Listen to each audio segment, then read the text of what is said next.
Hello and welcome to the Holy Hour podcast. This is the All Cure podcast. I'm Gavin. Thank you so much for joining us. This is part 2 to our exclusive Arusha Baker episode. And Arusha is director, producer, editor, filmmaker of an upcoming Cure fan documentary called Push. And we finally got a chance to sit down and talk with her, Donald and I. Last episode was part 1, so if you didn't check that out, I recommend checking that out first. But if you just want to hang here in part 2, that's cool too. Last episode, Arusha had told us her seed story of how she came across the Cure and fell in love almost instantly, and is quite a few shows deep at this point, and had just wrapped up the Wish tour by barely missing the band, and wanted to take it up a notch and see if she can cross paths with these guys somehow. And I have a feeling that's gonna happen, so I'm gonna jump right back into it. This is part 2 of Donald and I's talk with Arusha Baker here on the Holy Hour.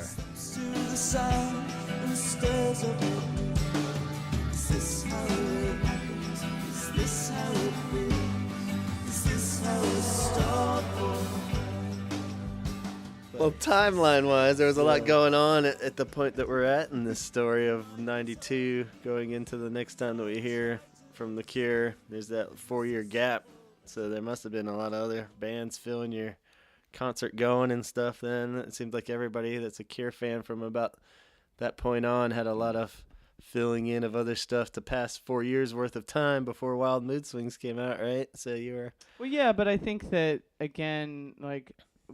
Ian and I were neat, but at that point I was like, fuck everybody else. I'm not going to a show with anybody but Ian. I was like, I like, awesome. You all can go to hell because you're all show buddy. Like. Yeah, and I was like, serious, because of that experience, the cross country. That was ridiculous. Yeah, that's ridiculous. Yeah. Like, I mean, you know, like I now that I've been alive for this long, I'm like, oh, Arusha, I do that. I take these like crazy risks, but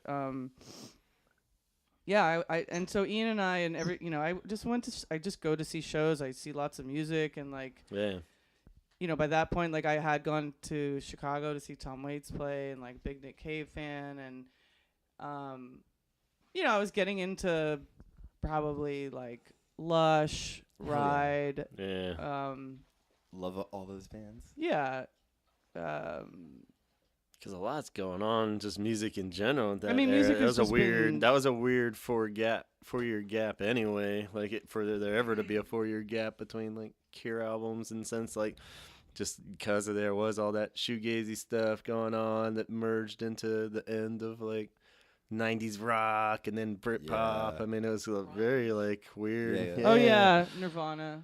The Cramps were like a big deal. I mean, I don't know. I mean, music was just everything. And so much around that time. That was kind of our peak, we were like winding down high school, and then like those first few years out of it, so we were going to shows all the fucking time, like 95, 96, and like pre going into Wild Mood Swings, I guess. But that was kind of one of our prime, like, we can do this, we can just go up and drive on our own. I guess that was a huge part of it, was like we were starting to get more mobile too. Not have to rely on Big Brother so much. Yeah, it's like we can do our own crap. Yeah. All right.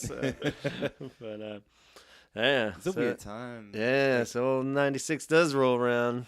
How did you receive Wild Mood Swings on first listen? Were you?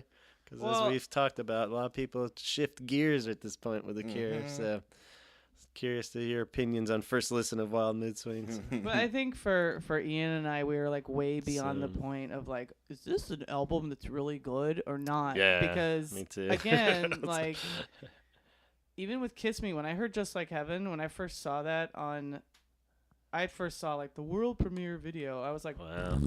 And then I heard Hot, and I was like, what? hey. I didn't get it, but then I ended up every night going to bed listening to the whole record. Yeah. Do you know what I mean? So because when I heard Just Like Heaven at first, all I heard was and I just saw those girls going like, show me, sex band. I was like, fuck you. I want you to listen to fucking Figurehead and tell me what's up, you know? Damn. Yeah. So your first reaction to Wild Mood Swings was I pretty don't favorable? remember what my first reaction was, because by that point I was like so content to be like, you know Whatever what? I love this band and nobody's going to fucking get in my way. And then I started like reading Cure News and like... Yeah. I think, the other thing that happened was that we, in our travels to see other bands in Denver, I met this girl named Cindy, who does Mixed Up Gifts. Wow. Yeah. So, check it out. Mixedupgifts.com. Yeah. On Instagram. So she and I stayed up one night, and this must have been like 94, because we were like, when are the Cure going to come and tour again? And she told me these stories about meeting Perry. Must have been like 94, 95, and I mean, everybody else is like, I'm going to bed. Right. And we're like, she Tell was me like, about the and time then again. This happened, and I was like, oh my god. And then that happened. We just would tell all these like stories, and I like was making this new like nerd friend, and it was great. Awesome. Yeah. So Wild Mood Swings came out. I think I remember hearing Want and liking it. I think I remember hearing Mint Car and not, and like thinking the video was stupid and And the song as well. Yeah, I never liked the song. But it wasn't.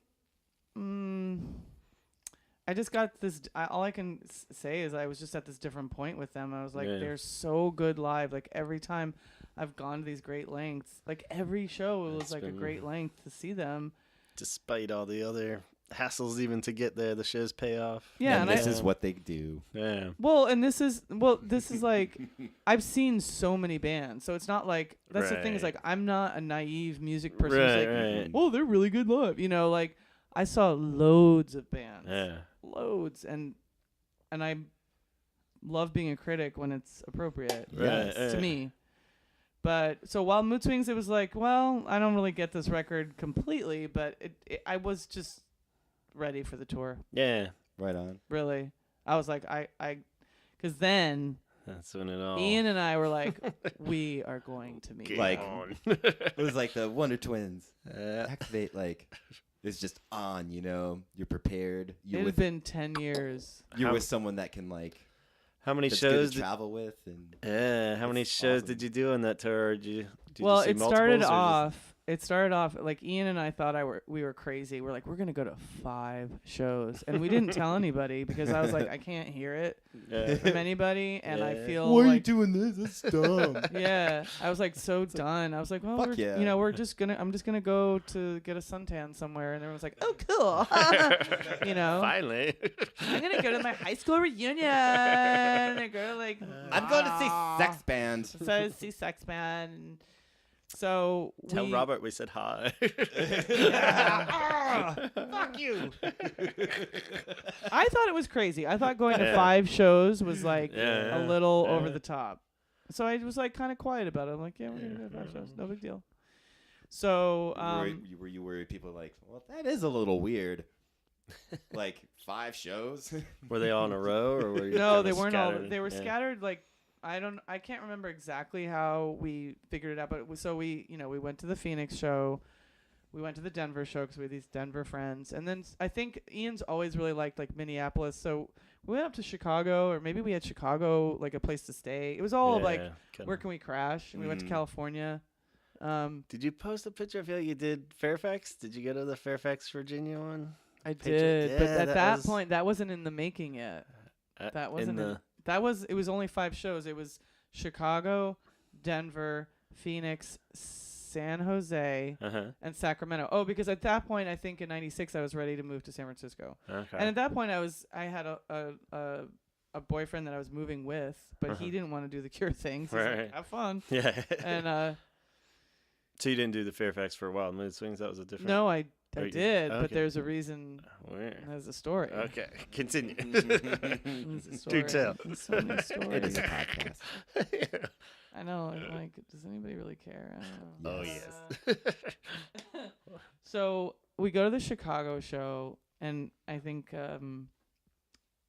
Cindy had a connection, and so she went like backstage, and I didn't go. I waited outside, and I don't remember. And you haven't met him yet? No, we haven't met him, but we saw the show, and it was really good, and and then we, like nothing really happened, or maybe there was like, I think there was like this like crazy.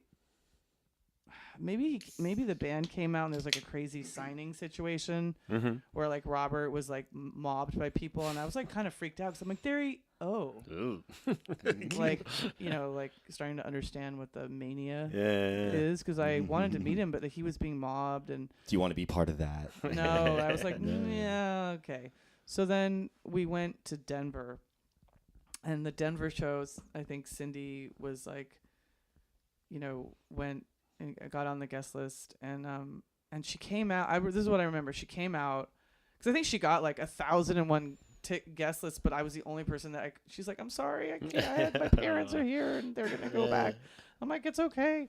So I just waited outside, and they came running out, and they were like, we're gonna go to the hotel. We're gonna follow the bus. So we got into the car and we followed the bus to the Cures Hotel, and I remember being in the bus. in the car. Thinking like two sides again, like this is so exciting, and being like, this is so creepy. This is so exciting. This is so creepy. And like really like kind of shamed of what I was doing. Totally. I was like, we were fucking stalking them, but there was 10 other cars. It's like a whole funeral. Yeah, and I'm like, whoa. Can't be that bad. I'm not alone. Everyone's got their lights on. To the point where like Ian was like running red lights. There was a friend, I think, that was like out the window like, whoa. It was like one of those like movie moments. I'm leading up the car going like, whoa, this is it. This is summer. Let's get those motherfuckers. Yeah. It's like burning torches. Somebody had that Freddy Krueger mask. No. So we get into the hotel, and there was like this gate or something. Like Ian remembers the story of like we got in like that. No, this is that movie. Right? Almost Famous. I'm sorry. No, it's Detroit Rock City at this point. So we pull up, and we get out, and I don't. At that point, I was so Robert Smith struck that I had my like ticket or whatever I was gonna have him sign, and I was like, keep cool, and he was there signing shit, and I was like, oh my god, and I literally was like, I'm gonna vomit, like I throw up all over my. You're like going up in your mouth and like you'll vomit back. Yeah, right? But I did meet him that day, and I got a picture, and he signed my thing, and I didn't puke, and I actually tried. Like I probably down. I was like, "Hey, what's up? Will you sign this?" And what up, man? I gave Roger, like I passed along a book, like this like Edward Gorey book, like he gives a shit. That's what you do as a fan. You're like, he's gonna really like this and identify with me. Right? You're like, oh shit, you gave me that book. And when they got in the bus, they throw it in a box with like 40 other copies. Totally. But he was nice, and he signed my card, and we took a picture, and he goes in the hotel, and did you hug him or shake his hand or anything? Oh hell no. I was right next to him. I have this creepy picture of it. I look like I'm about to faint. He looks like he's about to stab me with a Sharpie. He's like, oh, another fan, great. But no, it was definitely like a very formal. Yeah. Like I felt like I met him, but I was so nervous that I bet. What happened afterwards is I saw Perry in my eye line, and I remember literally no other fans were around him, and I was like, whoo! I was like, that was nerve wracking. And he's like, I know, right? Yeah, he totally was. Like, I gotta play on stage with him every night. Shit, God. It's like that, the tent at festivals, like the medic tent. Yeah. He's like, it's a safe place. Come here. And what he seems like, anything I've heard about him and just seen him, he seems like such a nice, sweet, he seems like a sweet dude. Perry Belmonte is the nicest guy. Oh, hell yeah. He is so nice and so thoughtful. Yeah. Like he really is. Like I don't know. He listens. Like that was one thing I noticed is that I went up and was talking to him, and he was actually listening to me. Yeah. He wasn't like, like right, looking around. Yeah. Awesome. He was so sweet, and so it was just fun. I don't even remember what we just were shooting the shit. And then Ian came up, was like, "Hey, I'm Ian," and then Ian's like talking to these girls, like talking to other fans, and I think like every other band member had gone in except for Perry, maybe Daryl, the tour manager, was there, but I didn't know who that was at the time. And so Ian says, will you ask Simon to come out? And I was like, God, blow it, dude. Like, what the fuck? And Perry's like, he's really shy. Aw. I don't know if he'll come out. And I was like, yeah, right. Simon Gallup, shy. Yeah, like that. Please. And he's like, no, he's really shy. And I'm like, bullshit. Totally calling Get him him out. out here. At that Come point, on. me and Perry are like tight bros. No, I couldn't believe that Simon Gallup was shy. I was like, there's no way he's shy. So Perry's like, I'll be right back. And I'm like, well, there goes our night with the Cure. Yeah. Goodbye. So, just gave him never an let out. him go. Yeah. Yeah, why'd you let him go? We gotta ask him about his like mom or something. Like, keep him there. So he disappears, and we're like shooting the shit with fans, and like I think we met. I want to say that Jennifer, Krista, and Erica, who are friends, like lifelong friends now, were there, and I don't remember the order of everything, but I remember talking, and I remember this was like a Grease moment, you know, when like Olivia Newton-John comes out and everyone's like, oh, who's that? And this He comes guy, trotting out. oh my God, it was like Simon.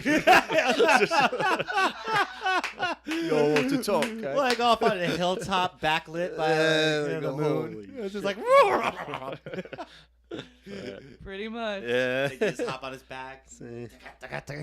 Simon comes out with Perry, and I just the whole world changed. Stop. Yeah.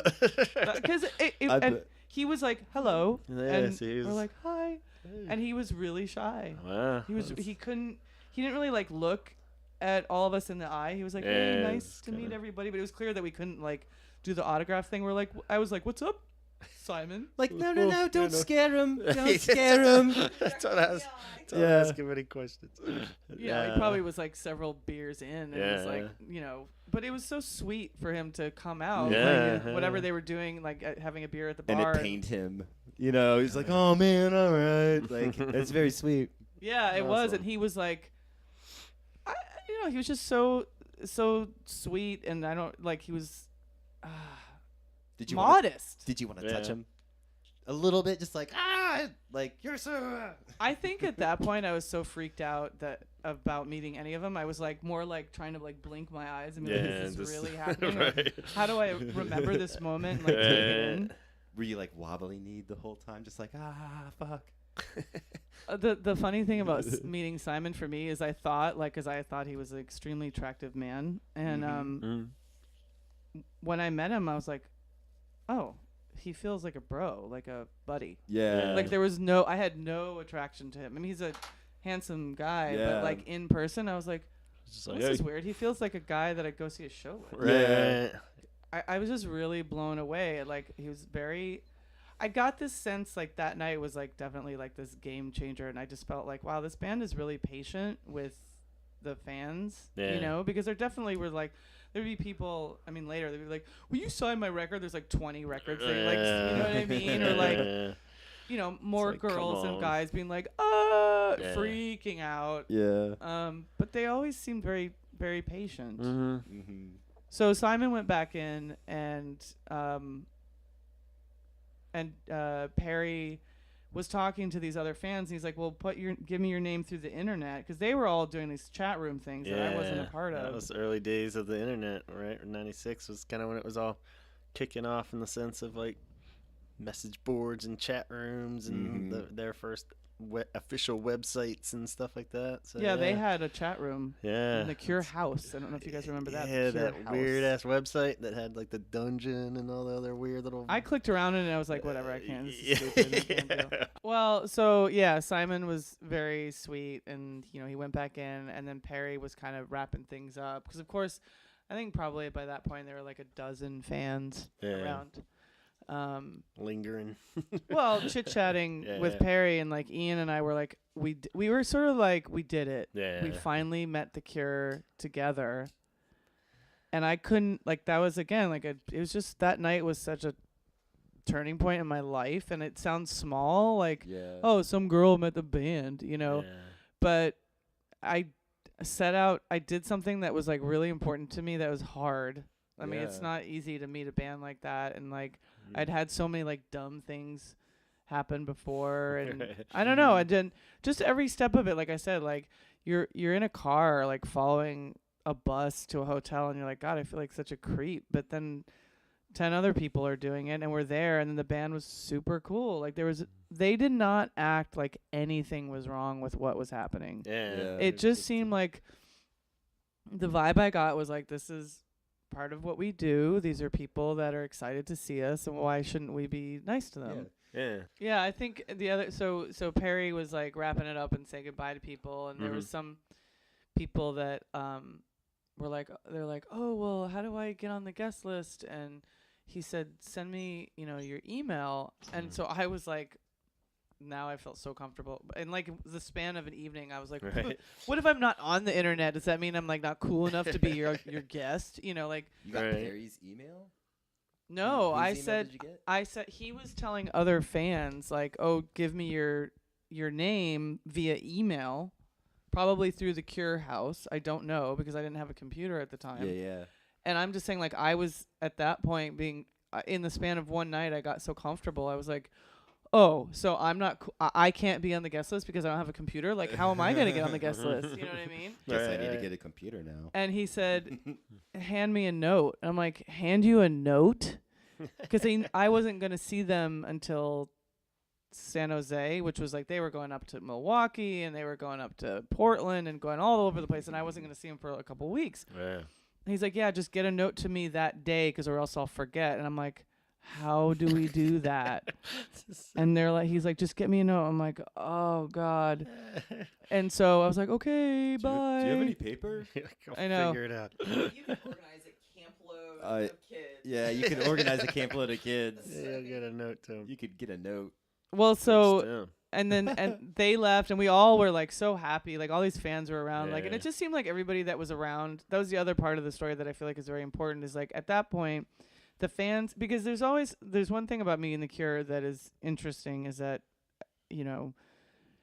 when Robert leaves and certain fans leave, like that's no offense. Well, yeah, maybe. That's sort of like it's cool, I get it, but it's just that's not who I am. And so the people that stuck around were the ones that, like, we all kind of had something in common in a way. A lot of people, like, once they met Robert, they're like, yeah, I got my autograph, and they left. I'm like, okay, cool, but these people that were like waiting and they were patient and they were very kind, like when Simon came out, like nobody touched him or mobbed him, and you know what I mean? Like there was like this certain kind of mutual respect, I guess. Yeah. And just like mellowness, like inside you're like, oh my God. But you're like, okay, they're just, they're being cool. Let's be cool. It's like you rather interact with them than like react at them. And just like, oh my God, give me your autograph, and then run off. Like, the only reason why I got an autograph was just to like get close to him. I've never understood autographs. I know that you have the capability of writing. Like, I don't get it. Right. I know. Yeah, it's like, I seriously like I don't. It really is just some kind of, so you can have some kind of interaction of, like where you're like, okay, here we are now, close enough where I can say something, or just, it is really weird. It's I'd like, rather just talk. Your name. What are you gonna do? It's like, hey, what's up? But then, like, I mean, with somebody like him in that moment, there was like, can I get the, and it's just like you're just like getting your seconds in. Yeah. It was intense. Like, it was really intense meeting him. But then, so like, I remember another thing that struck me about that night is somebody's like, so are you guys going to Milwaukee? And I was like, what? And they're like, yeah, we're actually gonna go to Milwaukee, and we're gonna go here, and it was like these people going to multiple Cure shows was normal. It wasn't even like there wasn't a thought about. They're like, yeah, we're gonna go to Milwaukee and we're gonna go here. I'm like, wow, that's kind of cool. You can do that. Yeah, like I'm like my 5 shows isn't that big of a deal. Awesome. Was that like the spark of like? I guess that probably was like the spark of like, I'm gonna do this more. Like, because you see that there's more like other people doing it and doing it like more intensely than you. I think that was like the first. It was just first one of many, because then, so in San Jose, Ian and I were like, we got to get there early, man, because like, how are we gonna pass a note? So we waited again. Like, I don't know. This is why I root for people like when other people are like, God, these stupid fans waiting outside for hours. Like, why would you do that, you fucking dumbass? And like, hell yeah. So we went and we waited early. And we waited and we waited, and it was really hot out. And we ended up talking to this girl, Deanna. And I think, again, Jennifer was there. And these have become like lifelong friends of mine. But we were just getting to know each other. I remember Jennifer being like kind of nervous to meet me. Like her friend Deanna was like, "Hi, I saw you in Denver," and she was very nice. Good to see you. But Jennifer was very guarded, and I was like, "Okay, whatever," you know. Yeah. And I think it's because she had met some other people that weren't that cool to her. You know what I mean? But so here comes the bus. So we had made a note, and I was like, "Okay, you pass it. No, you pass it. No, you pass it." And so here comes the bus, and I'm like, "Oh my God, I can't do it. I can't do it. I can't." And Perry happens to be up in the front of the bus. Like, how random is that? I don't know. He's usually probably not like the. Like he's driving the bus. All aboard. Yeah. Wearing a little hat. Right, he's the navigator. Yeah. Turn left up here. So Ian goes up. I need to ask real quick. What? Unless you're building up to this, but what was written on the note? Oh, I think I said, "Hi, Perry, Arusha Baker, Ian Christensen, San Jose, Sacramento, 2 tickets. Thanks, Let bye." us in. Yeah, like something like very like because I knew like what he was saying was like, "You gotta tell me the night before because I'm gonna forget, or the day of, or whatever." So he rides up. Does he just like hold his arm out the window? There you are. No, that's not what happened. No, the bus was slowly, it was you a threw tight. it through the window, you folded up and just chucked it in. If you make the shot, you're in. Slow motion. No, it's like damn. But, luckily there was like the bus had like a big turn, so it was slow. Yeah. And I'm like, "Ian, go!" Jump in front I of made the him bus. do the dirty work. Did he run up and like whap, whap, whap, whap, whap on the door? He walked up. He's taller than I am, and he just handed him the note. He held you up. Right? He pushes my leg up. And Perry took the note and then put his thumb out, like gave us a thumbs up. And again, I was like, "What? Dude rules. What? Who does that? I know. I'm like, all right, well, He's that's like, "Bye, Arusha." No, I know. And I was like, well, that's nice. Nothing's gonna happen. Yeah. It's very sweet of you, Mr. Bamonti. But we, and again, like we had this like nice sidewalk time with our new friends, and, who we'd see over and over again, and we go up to the tickets, and he gave us like we got like fucking front row and backstage passes. Dang. Damn. I don't think I knew that there was always like a backstage, but I didn't really know what that meant. Yeah. And I didn't really know what like a backstage pass. I mean, I know what it means, but not really. Mm-hmm. You know what I'm saying? So it's like, I got a backstage pass? Like, what the fuck? And it's so sweet how you got that. Like the dude in the band bothered to like interact with the fans and be like, "Hey," and just be a nice, fun guy.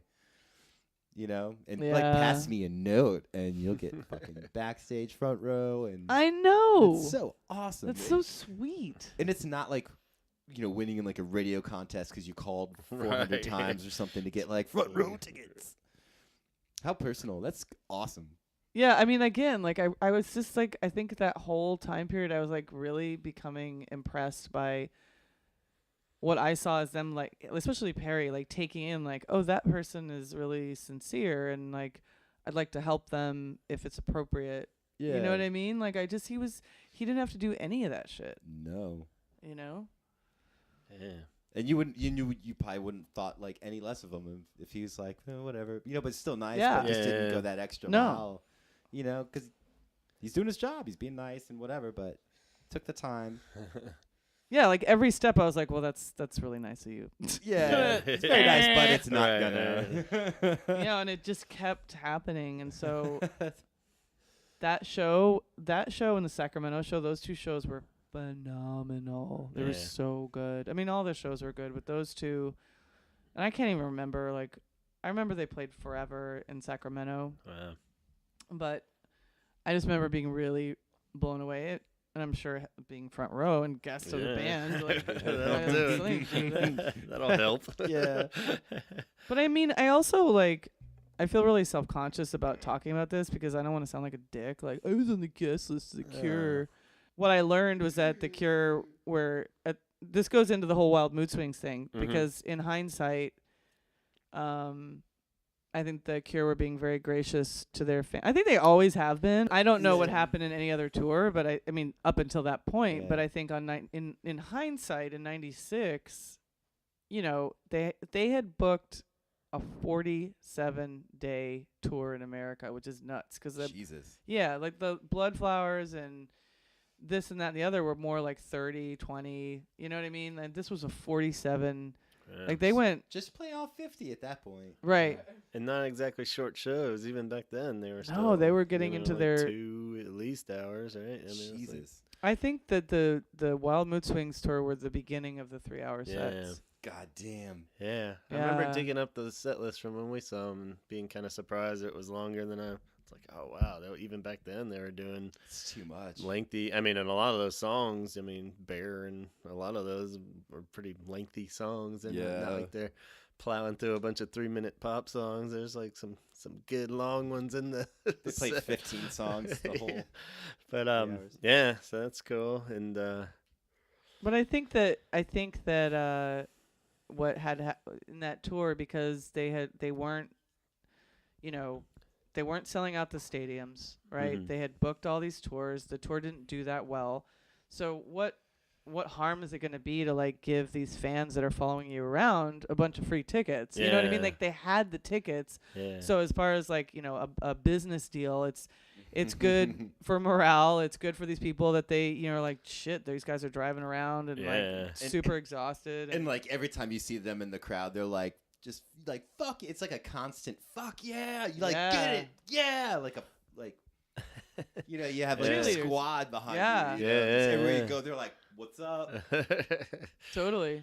Yeah. That'd be awesome. I'd love that to follow me around all the time. And I think that the 3-hour, I think that the 3-hour thing maybe, this is a hypothesis, I guess, that, you know, if there's so many shows and they didn't have the pressure of them selling out and them they're like, well, we kind of like are evening out or losing money on the tour. Let's just play. Like we got the feeling as fans that followed them around, I think a lot of people got the feeling like they were kind of exploring and like getting into this groove with like Jason, the new drummer, and it just felt. What better way to do it live? Yeah, it really felt like a. I don't know, like they were like just playing that long because they wanted to play that long, not because they're like, we have to play 3 hours long. Yeah, you know? It's like they wanted to like settle in as a band and like because it takes time and. You know, and taking into stride that with things that he said numerous times of the lengthy shows. I mean, of course, because they just want to play and they've got that much material that they can play that long. But like, I mean, he's pretty vocal about just putting on a good show for fans, you know, and like wanting it to be worth the money that you spend for it. And he's like cited shows he went to as a kid and they only did like the 50-minute set. And you're just like, what the fuck? I saved up my money for this, you know? And it's like, and then it kind of goes hand in hand with that idea of like, I mean, of course they want to do the best they can. I mean, they're not up there like grueling through it just this is for the fans, but I mean they're really enjoying it and doing it and they can do it, so do it, you know. And it's like that goes a long way and it's cool as shit because I think a lot of bands would be like, and you technically can't even hold it against them if they play like a good solid hour. It's like, all right, we did our time, everyone's happy, let's call it a night kind of thing. But I think they have the material, they have the ability, and they know it would be cool to play long for your fans, so do it. Yeah. I think that tour also was the first one in a while where they didn't have an opening band. Yeah. And that was cool because it was like, this is just The Cure. So anybody who's there just really wants to see The Cure, you know? Yeah. So his note pulled through and everything. Oh, my God. And then I'm backstage at a Cure show. Just crazy. I think that the San Jose show was very more industry. I mean, everybody was out and about and drinking, but I think I kind of was taking it all in. I don't honestly remember much about it. It was that good. But the Sacramento show was another game changer. Yeah. Yeah, because first of all, it's in Sacramento. Who can talk about Sacramento? I mean, it's like, oh God. It's like, Yeah. Well, actually, It's a place. It's a hot place. There were like bleachers. We were sitting on bleachers, like high school kind of bleachers. Weird. And Ian and I got there early, and we were sitting there playing. Did you guys ever play Slug Fraggle? No, I don't know that one. Slug Fraggle is what we used to play. You know, like Slug Bug when you hit your buddy. What was Slug Bug? Yeah, when you see a Volkswagen Bug, it's like purple. Like name the color of the car and like. Yeah. So we did this thing. We called it Slug Fraggle, where we'd see like an uber goth with like white face paint and like huge Robert Smith hair. We'd punch each other because we thought like a Fraggle Rock reference. A little bit. Fuck yes. Yeah. But imagine being in fucking Sacramento in the heat, like the face is melting off. It was funny. Yeah. It's like a way to like make fun of like our people too. Yeah. Jesus Christ. All the inside jokes. Totally. And so I was like, this is gonna be a dumb show. This is dumb. I was getting all negative and like super tired and it's all hot and shitty. Yeah, and I'm like, what's these bleachers? Like, what's going on? And there's no way they're gonna play a good show. And they played like it was like the best. Like I should probably look it up or something, but I can tell you that they played forever. Wow. Yeah, that show was I don't know, and it was like a show where again you could just see this like gelling of this band with this new drummer. Because I mean, even I was like, who's this Jason guy? Yeah. You know, like how is he gonna hold a candle to Boris? Yeah. But then we went to this backstage area and like I learned about when you go backstage, there's like usually like 5 backstage. There's like backstage A, B, C, D, and E. So we kind of wait, like you go to this like first part and you're kind of in this like holding area with like shitty beer and whatever. I mean, it's not like that all the time. And I don't, I'm sure it's like in a festival ground where you have like different backstage areas. But is that free beer? Yeah, it's free beer. Fuck yeah. Fuck yeah. Stage 1 is already good. Yeah. No, I mean, we're like free beer, guess the band, like just no complaints. Heard there's a bong at 3. Right? You have to earn your way to get up there. We don't want to talk about 2. Nah. But 2 past 2. Yeah. You have to kill a dragon in room 4 before. God damn. That's what you want to call it. Yeah. Is it a metaphor? Or what does that even mean? Anyway. Stage 1 and do 5. Yeah, so we were in stage 1, and we saw, again, like the same people. Like, I think we saw Jennifer and Elise and Deanna and, a bunch of people that were starting to become these familiar faces that just seemed like a certain, they had, like, this, like, calmness about being there and, like, patience and gratitude and, or whatever. We weren't saying that word, gratitude, at that point in time. But we waited and waited and waited and waited. And what that did is that weeded a lot of people out because people got impatient and they left. And we're like, we're waiting until we're getting kicked out. It's good. It's like a sieve, like just like a filter, Yeah. As all the free beer runs out, people are like, well. Yeah, like there was definitely that point where like it got to like the Mountain Dews were the only thing left. Like, bag of chips. God. This deli tray's all warm. Like the red vines and shit.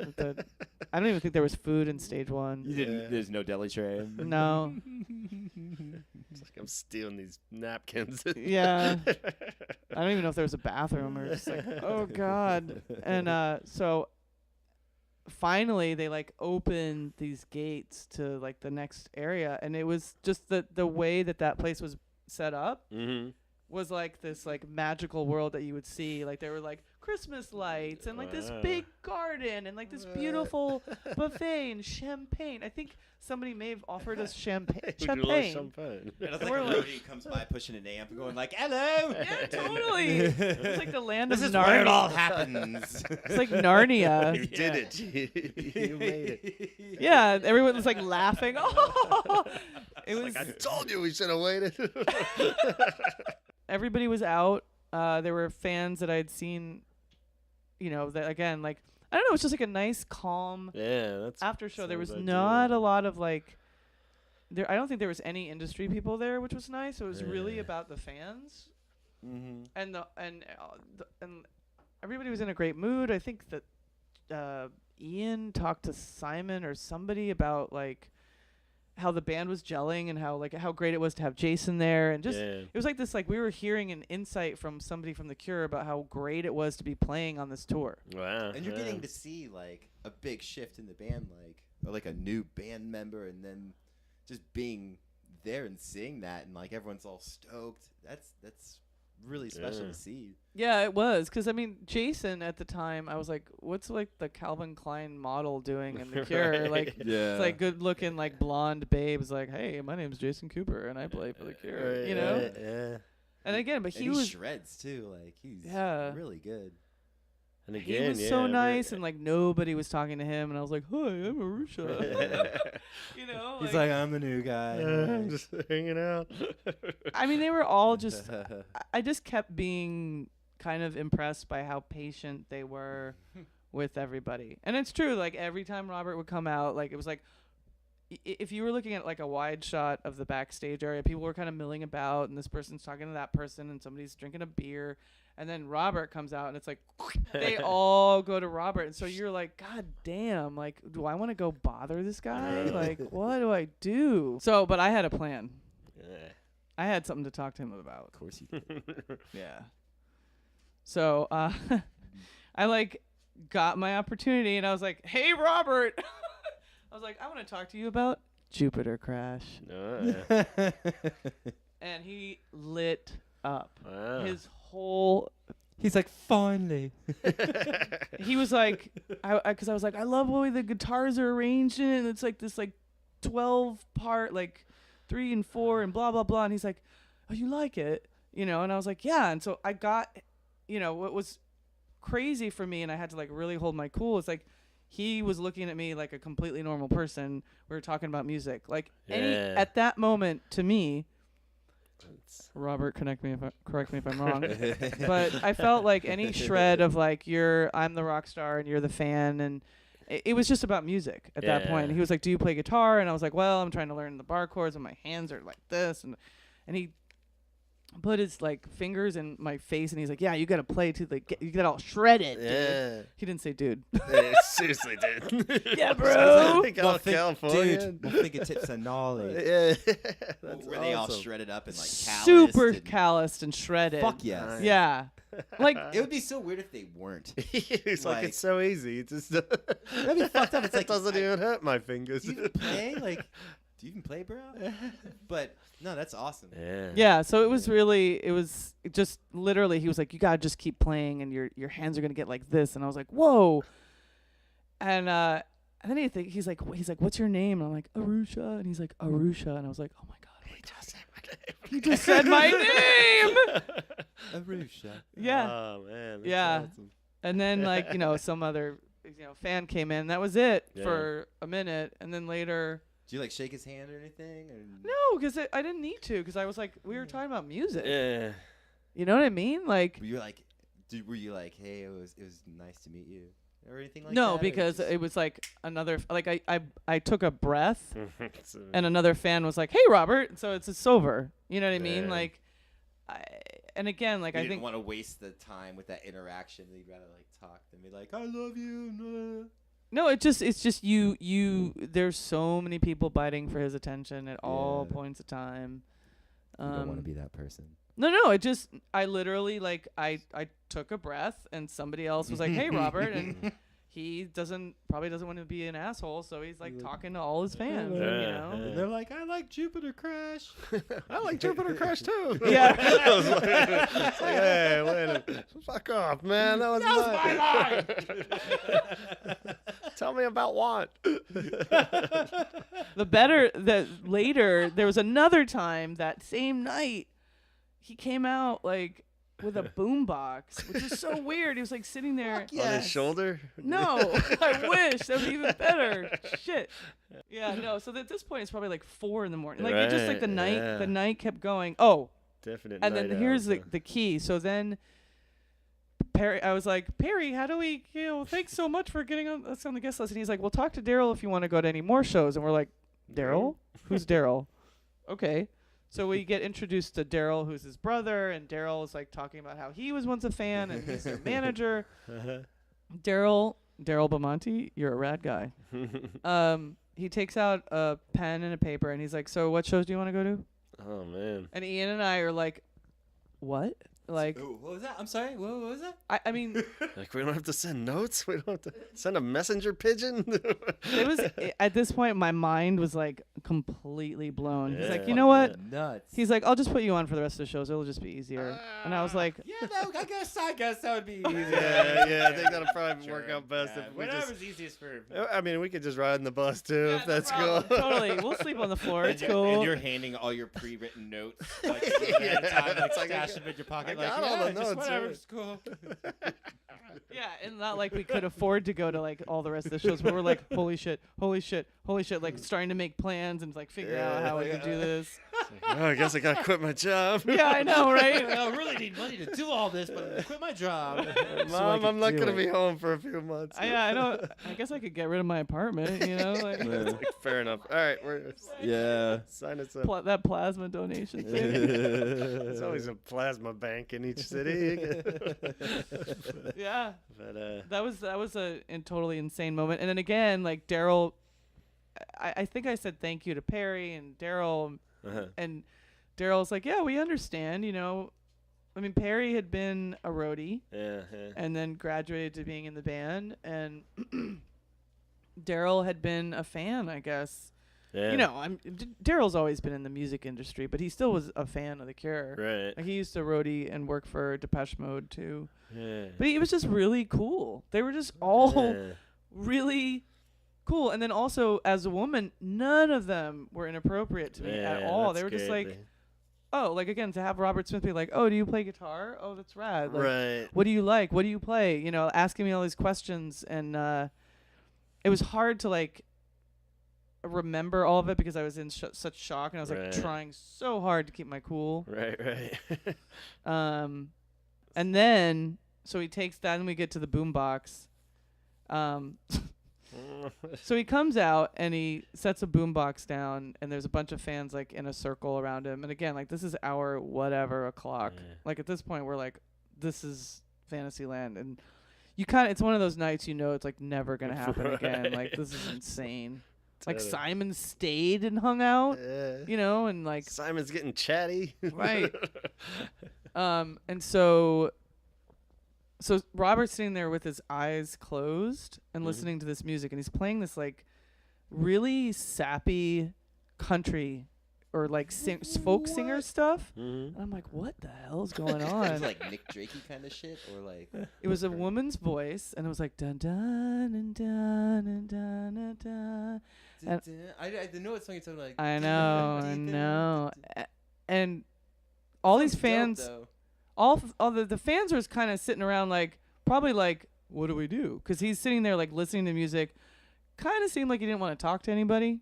You know what I mean? Because he's sitting there like listening with his eyes closed, like sitting with the boombox. That's what I remember. That's what's up. Yeah. It makes me like him all the more. So sit in the corner with his boombox, with his eyes closed. well, he wasn't in the corner, but like he was under the shrubs. Turn the lights down. Hiding under a table with me boombox. Yeah, but I was like, what is this music? So I'm like, all right, I'm going in. So I go up, and the only spot is like right next to him, and I'm like, Robert. Like, hey, wake up. And he's like, yeah. And I'm like, what is this? And he's like, it's Janis Ian. And I said, who? He's like, Janis Ian. And so Janis Ian wrote this song, like, I knew a girl at 17. We all know it. Yeah. She's the sort of lesbian looking like one with the really short hair, 70s. Yeah. You see her records in record stores Right. all the time. Yeah. But Robert was saying that he loved that song because when he was a kid in cold London, or not London, or Crawley, or wherever the hell he was like, it just sucked, and he would listen to music, and it would take him out of where he was when he was a kid. And Janis Ian made him think of this like Western America, and like warm, like anything's possible.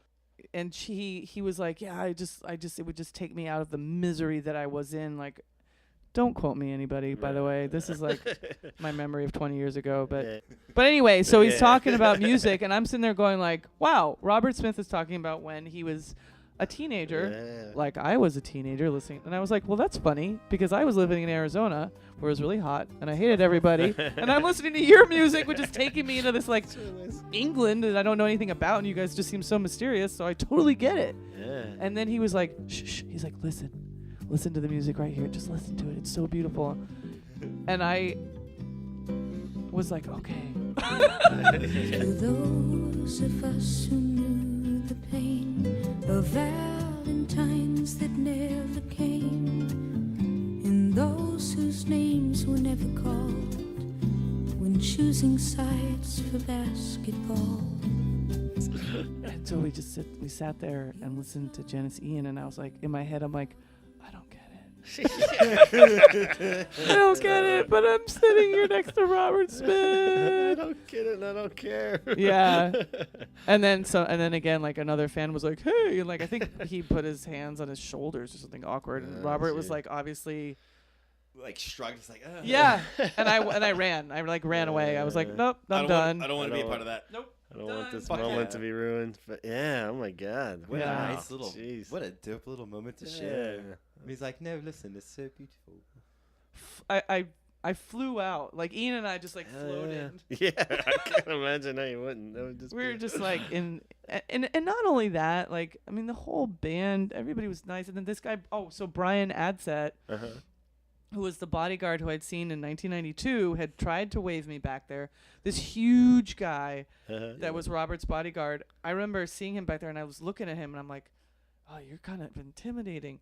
And he gave me, like, the nod again, and he had this orange in his hand. He's like, let me give you an orange. You always get the ones with the little bit of mold on it because it actually means that it's, like, perfect.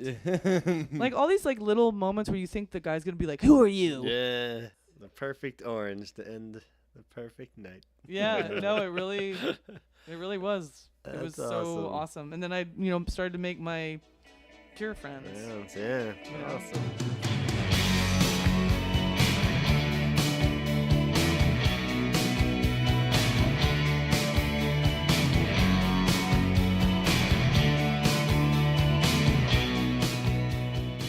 So fast forwarding a bit, I'd like to get to the point, if that's cool with you, where we kind of turn the tables from awesome brush with fame stories. You decided to take on a project of your own that we've been fairly familiar with, hopefully, on the Holy Hour podcast. But what was the genesis of Push, a Cure fan documentary? How did that all spark? I think, the seeds were definitely planted in those shows again because I was just like so blown away. I can't emphasize enough how blown away the band's generosity and care that they took to these fans who were following them around. And again, you have to look at 1996 while Mood Swings, relatively tanked. Like I was just reading about it in Never Enough. And I guess Robert is, saying, like he was competing with like Oasis and Blur and all this stuff, and it's just and the Verve. And the Verve, right? I know. So on the one hand, like they didn't do that well as far as the record label, but then he's all these like diehards running around, or people that just were long-standing Cure fans. I don't know.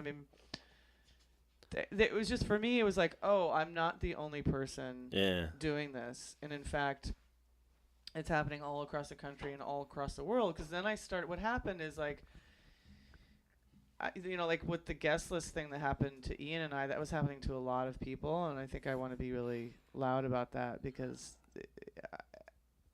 again, like I didn't know how this shit worked, but they were just being so generous to so many fans. And they did it in Europe, too. Yeah.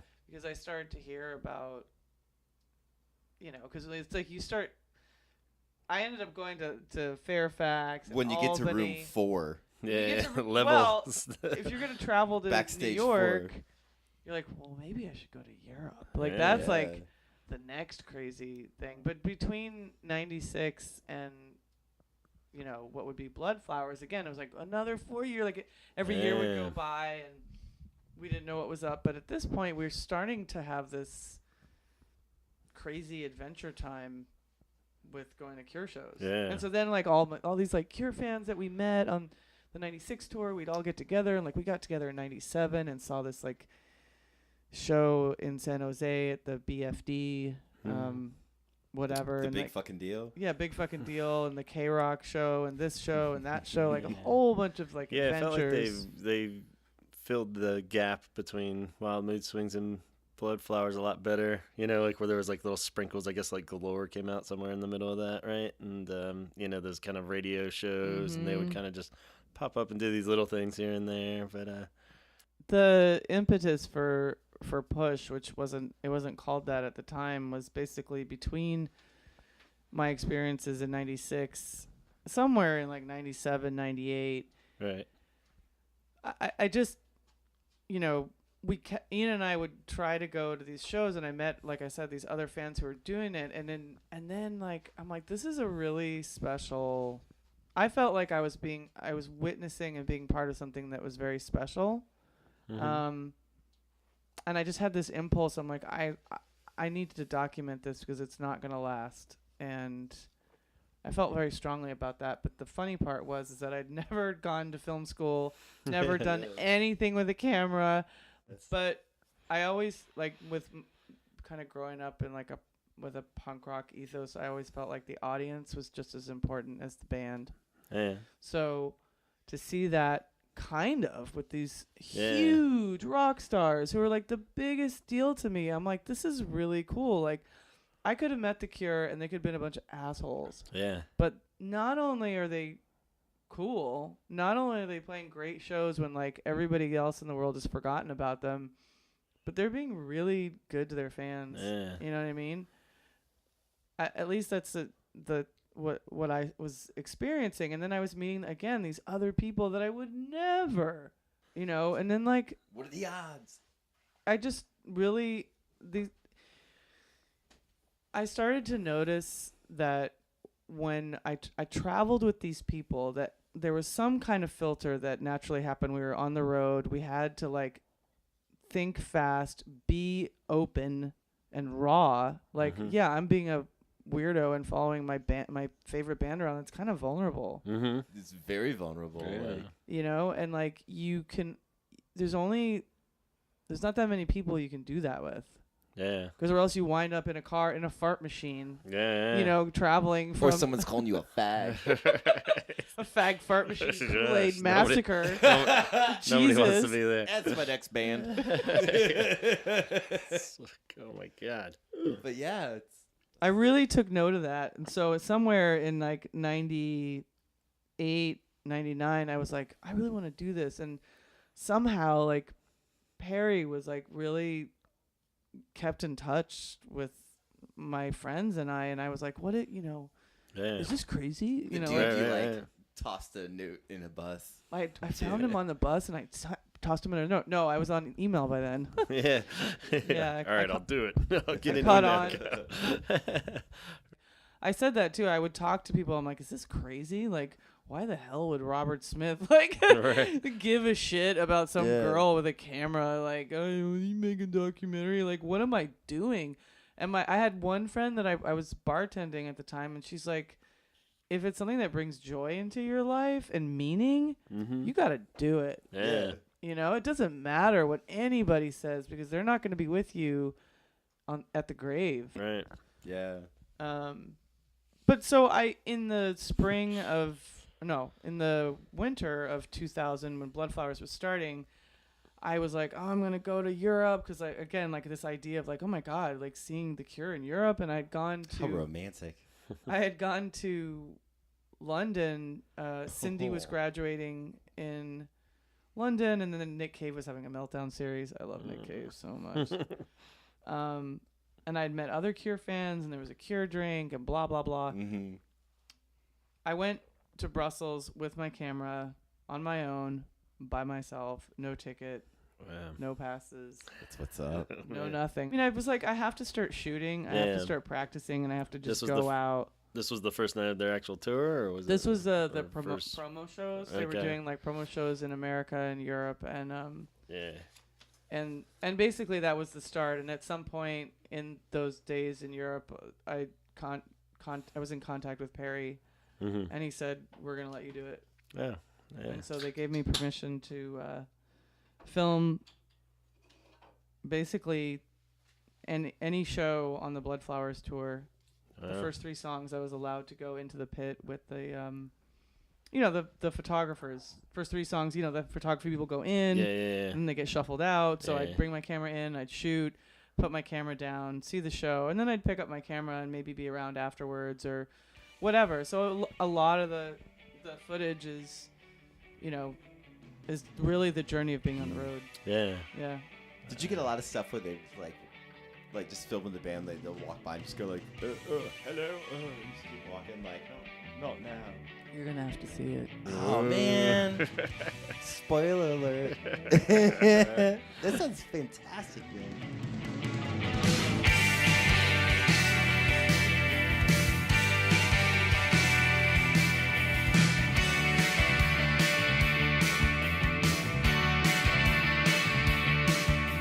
All right, guys, there you have it. As much as we'd love to keep grilling Arusha on Push, we figured ultimately the best way to dive into this epic story is to see the film. So you're gonna have to wait, just like the rest of us. And making a film of any size is not an easy task by any means. It takes a huge team. Just look at the credits on any film you watch. No matter how small of an indie film or whatever, there's a whole bunch of people involved. It takes a lot of time, a lot of people, a lot of love. It's not like recording music these days where you can just plug into your computer and get lucky and knock out a cool indie folk song or something, or a shitty podcast. These things take a whole team behind it. So best we can do at this point is direct you to the website, curefandocumentary.com. Has all the social media links there. You can donate money there. Any amount of money would help. All this production we're talking about costs money. So drop anything in there and make this happen. We recommend going to the Facebook page, the Push Cure Fan Documentary Facebook page, to contact Arusha directly. If you're an aspiring producer of any sort out there, looking for your first movie to get involved and sweep it up, this is a softball, man. This one's just waiting for somebody to get behind, and you could be that person. You could be the next hotshot producer. So contact Arusha. There's nothing more I would love than to have the whole team in again on the podcast after this film comes out, and we can discuss all the gory details and your Oscar win. So we'll go from there. But until now, I gotta just say thank you so much to Arusha for hanging out with Donald and I and talking, and in particular just reliving the memories of how all this started, and just a truly good sport and truly passionate Cure fan. And that's what this podcast and so much of our devotion is all about when it comes to this band. And she really shows that all our levels of fandom vary. There's people that like different aspects of the band and show their love in different ways, and maybe you've never even seen them live, but The Cure could be your favorite band. But at the core of it all, it's that pure love, and Arusha really has it, and I think we can all identify with that on some level. So thank you so much for sharing your stories with us, Arusha. Thank you so much for listening. Please be sure to subscribe to the Holy Hour podcast on iTunes, and then going over to Instagram and find us there as well, as you can hear about upcoming episodes and notifications when the episodes do come out. We got some playlist on Spotify, so find the Holy Hour podcast on Spotify, and just contact me if you want to get in touch about the show, or if you have any questions or comments about anything that's happened so far. You can contact me, gavinconner @gmail.com, and we'll see you next time for the Holy Hour. Talk hard.